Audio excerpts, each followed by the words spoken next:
Hi అండి అందరికీ. ఇవాల్టి వీడియోలో వెజ్ ఎగ్ ఫ్రైడ్ రైస్ ఎలా చేయాలో చూద్దాం. ఇది చాలా టేస్టీగా, కొంచెం డిఫరెంట్‌గా మన ఫ్రైడ్ రైస్‌కి సాస్‌లు అవి వేయకుండా ఇది కొంచెం డిఫరెంట్‌గా చేశాను. ఇది మీరు ఒకసారి అయితే ట్రై చేయండి. చాలా బావుంటుంది. కొంచెం స్పైసీగా వెజిటబుల్స్‌తో ఎగ్ చాలా బావుంటుంది.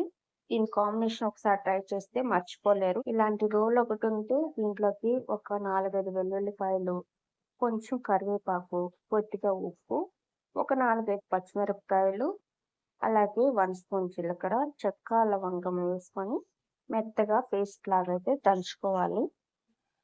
ఇది ఇలాగ మెత్తగా దంచుకోవాలి. ఇట్లా మెత్తగా దంచుకొని తీసి ఒక పక్కనైతే పెట్టేసుకుందాము. ఇలా తీసి పక్కన ఇప్పుడు స్టవ్ ఆన్ చేసుకొని ఒక ప్యాన్ పెట్టుకొని కొద్దిగా ఆయిల్ వేసుకోవాలి. ఈ ఆయిల్ కొంచెం వేడెక్కాక ఇప్పుడు ఎగ్స్ అయితే వేసుకుందాం. నేను ఇక్కడ 5 ఎగ్స్ వరకైతే వేసాను. మీరు ఎగ్ ఎక్కువ వేసుకోవాలనుకుంటే ఇంకొంచెం ఎక్కువ కూడా వేసుకోవచ్చు. మీరు ఎంత ఎక్కువ వేసుకోవాలన్నా వేసుకోండి. నేనైతే ఇక్కడ ఒక 5 ఎగ్స్ వేసాను. ఒక 4 మెంబర్స్‌కి అన్నట్లు.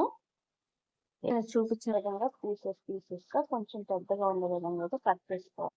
ఇప్పుడు సెపరేట్‌గా ఒక కడాయి పెట్టుకోవాలి.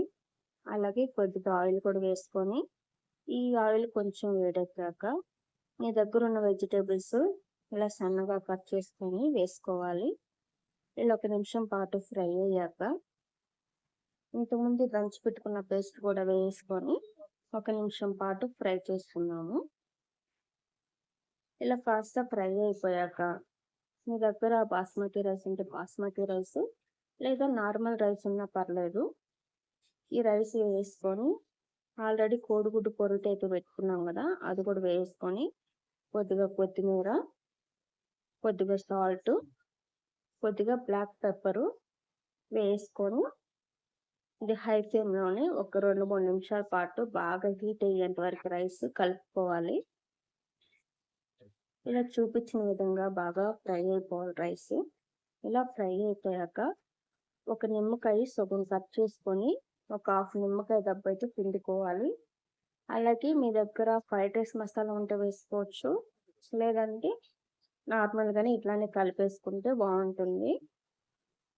నేను కొంచెం ఫ్లేవర్ కోసం అనేసి ఈ ఫ్రైడ్ రైస్ మసాలా అయితే వేశాను. మీరు అది లేకపోయినా పర్లేదు. ఇలా అయితే ఒక 2, 3 నిమిషాల పాటు బాగా హీట్ చేసుకొని దించేసుకుంటే మన వేడి వేడి veg egg fried rice ready అయిపోయినట్టే. ఇది చాలా బావుంటుంది. చాలా డిఫరెంట్ టేస్ట్ కూడా బావుంటుంది. ఎప్పుడు ఫ్రైడ్ రైస్ లాగా కాకుండా ఇది కొంచెం డిఫరెంట్ టేస్ట్ వస్తది.